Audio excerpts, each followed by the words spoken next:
Hi guys, welcome to big topic. இந்த நாம் dummy கட்சியினுடைய தம்பிகள் பயங்கரமான ஹாப்பியில் இருக்காங்க. பயங்கரமாக பார்த்தோன்னா தாவேக்கா வந்து அடிக்கிறதுக்கு ரெடி ஆகிட்டாங்க. அடிச்சுட்டு இருக்காங்கன்னு சொல்லலாம்.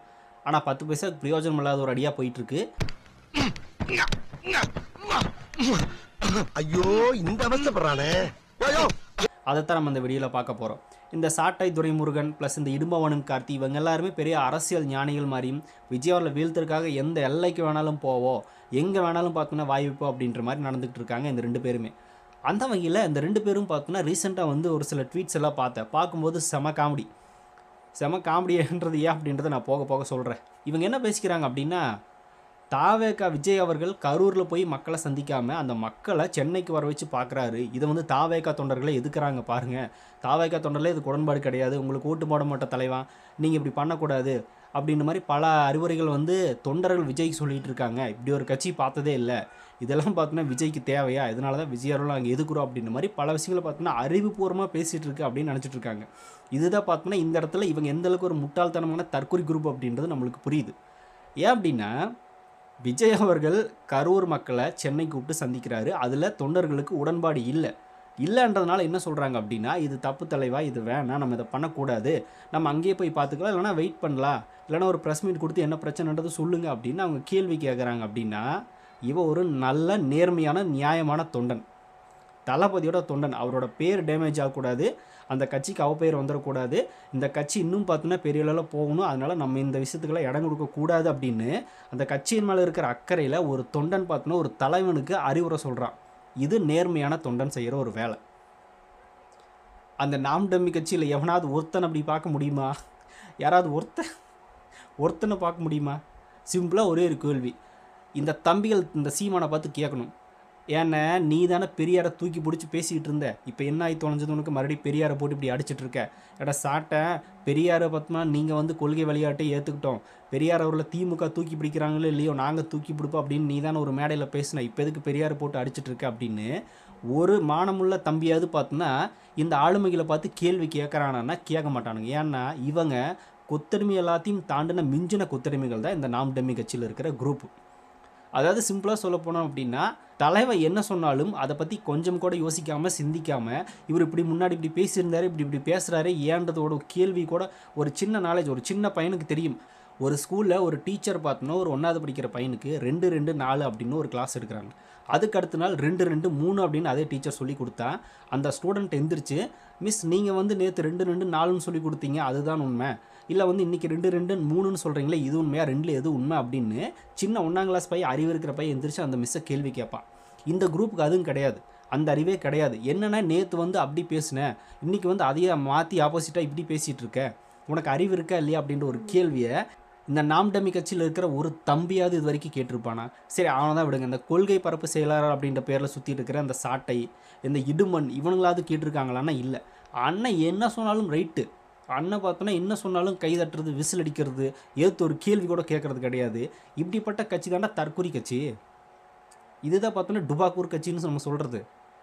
அண்ணன் என்ன சொன்னாலும் விசில் அடித்து கை தட்டுற குரூப்பெல்லாம் பார்த்தோன்னா வந்து உண்மையாலுமே மென்டல் பசங்க அப்படின்னு தான் நம்ம சொல்லணுமே தவிர அறிவுஜீவிகள்லாம் யாரும் சொல்ல மாட்டாங்க. விஜய் ஒரு தப்பு பண்ணார் அப்படின்னா அதை கண்டித்து ஒரு தொண்டன் பேசுகிறான் அப்படின்னா அவன் தானே ஒரிஜினல் தொண்டை, அவன்கிட்ட அறிவுள்ள சிந்தனை உள்ள ஒரு தொண்டன் நம்ம சொல்ல முடியும்.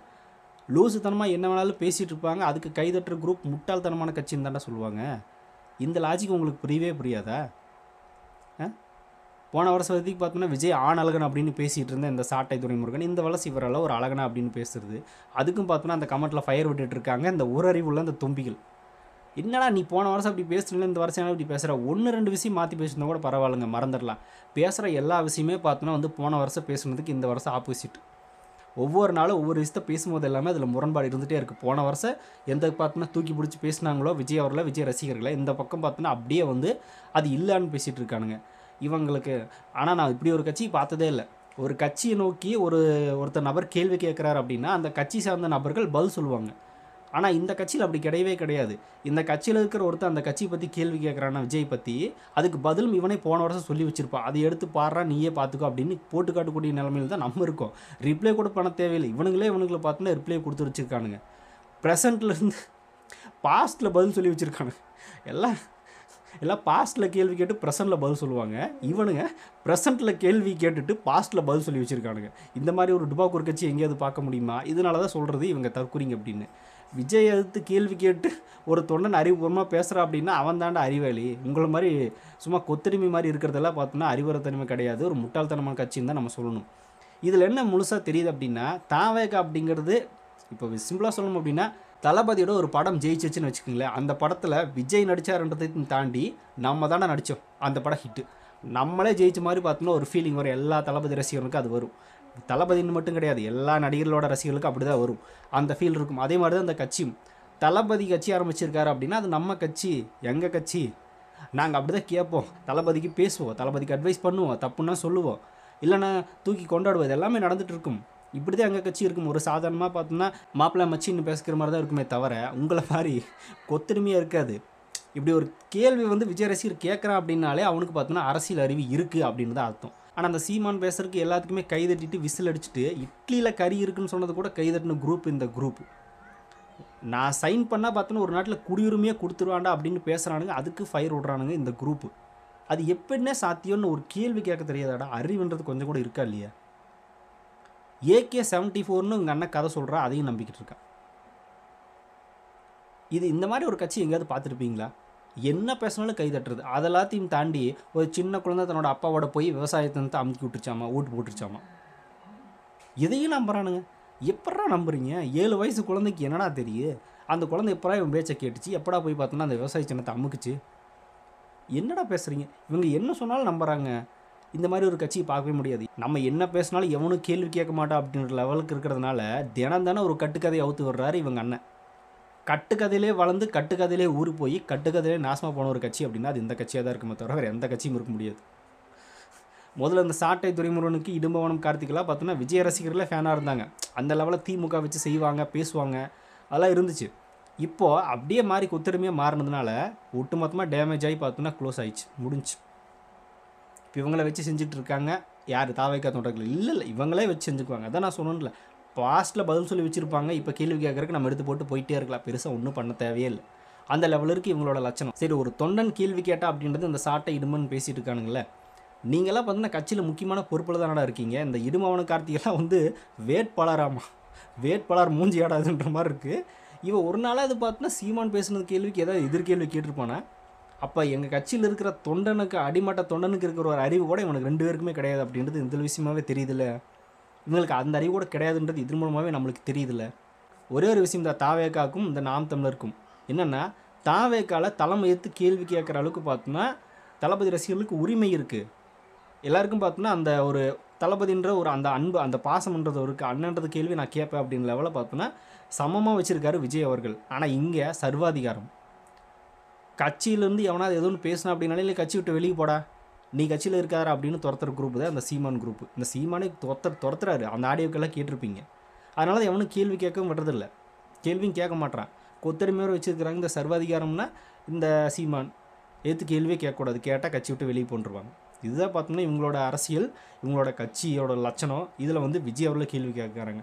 2 வருஷம் கூட ஆகாத ஒரு கட்சியில் இருக்கிற தலைவனை பார்த்து ஒரு எங்கள் தொண்டன் கேள்வி கேட்குறான்னா அவன் தாண்டா ஒரிஜினல் அரசியல் தெரிஞ்ச பையன்.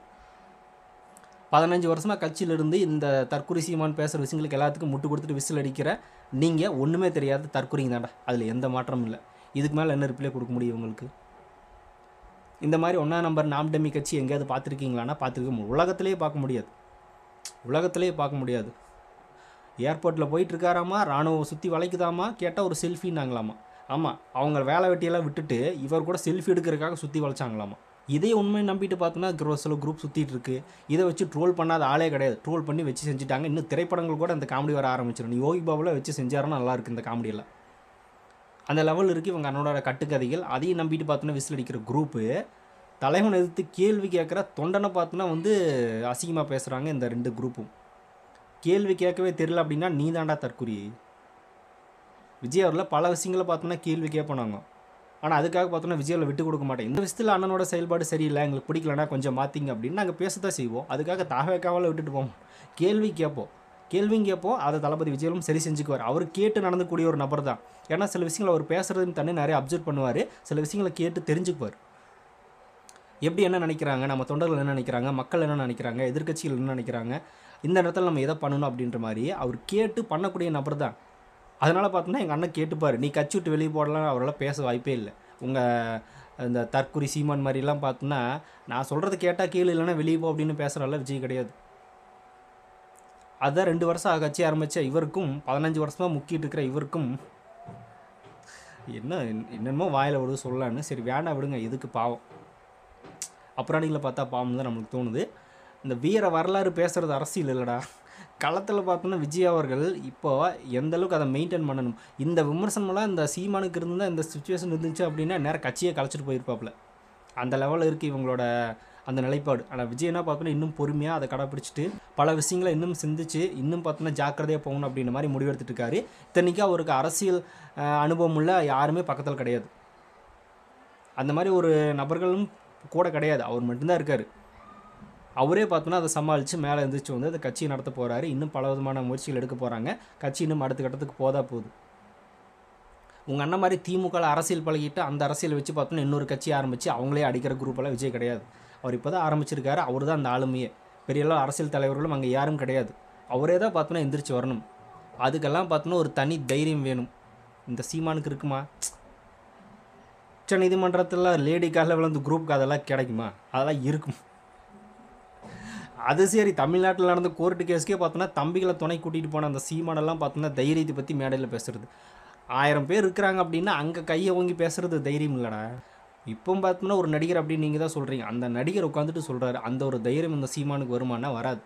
கோர்ட்டுக்கே தம்பிகளை கூட்டிகிட்டு போன தற்கொலை தானே இவர் போகிறது பாலியல் கேஸுக்கு. அதுக்கு தம்பிகள் எல்லாரும் துணைக்கு வாங்க பயமாக இருக்குன்னு கூப்பிட்டு போன தற்கொலையெல்லாம் அரசியல் பற்றி பேசுகிறானுங்க. ஒரு பாலியல் கட்சியில் அண்ணன் பார்த்தோன்னா ஒரு பொண்ணு கூட விளையாடி இருக்காரு. அந்த பொண்ணு கேஸ் கொடுத்துருச்சு. அந்த கேஸுக்கு வெக்கமே இல்லாமல் தம்பிகள் போய் நிற்கிறாங்க அப்படின்னா இவங்களோட மானங்கிட்ட தற்கொலை எவனாவது இருப்பானா? இந்த தற்கொலை வந்து விஜய் கேள்வி கேட்குது. ஐயோ, நம்ம எதுவோ பேசணும்னு நினச்சோம். இந்த தற்கொலையை பற்றி நம்ம பல விஷயங்கள் பேச வேண்டியதாக போயிட்டுருக்கு. இதெல்லாம் பேசினா ஒரு நாளே ஆகுங்க, டைம் வேஸ்ட்டு தான். அதனால் பார்த்தோன்னா ஒவ்வொன்றா கொஞ்சம் கொஞ்சமாக வச்சு செய்வோம். கட்சியில் தலைவனுக்கே பார்த்தோம்னா கேள்வி கேட்குறதும் தலைவனுக்கு சில அறிவுரைகள் சொல்கிறதும் பார்த்தோம்னா அந்த தொண்டனோட அரசியல் கூர்மை என்ன அப்படின்றத காட்டுது. தற்கொலை தலைவன் என்ன பேசினாலும் அதை விட தற்கொலைத்தனமாக இருக்கிற அந்த தற்கொலை தொண்டன் விசிலடித்து கைதட்டுறது மிகப்பெரிய ஆபத்து அப்படின்றது இந்த 15 வருஷத்தில் இந்த வருஷம் பார்த்தோன்னா முக்கியமான வந்துருப்பாங்க இந்த நாம் டம்மி கட்சி. இதுதான் தளபதிக்கும் இந்த நாம் தமிழருக்கும் இருக்கிற வித்தியாசம். இதுக்கு மேலே என்ன சொல்கிறதுன்னு தெரில. முடிஞ்சால் கமெண்ட்டில் கார்த்து போட்டு போங்க, அவங்கள வேறு ஒன்றும் கிடையாது. ஸோ உங்களோட ஒப்பீனியனை கமெண்ட்டில் ஷேர் பண்ணிக்கோங்க. அப்படியே பிக் டாபிக்ஸ் சேனல் யாராவது சப்ஸ்கிரைப் பண்ண மறக்காமல் சப்ஸ்கிரைப் பண்ணிக்கோங்க. நிறைய big topics, political news, trending news, cinema bits அப்படி நிறைய நம்ம சேனலில் தொடர்ந்து வரப்போகுது.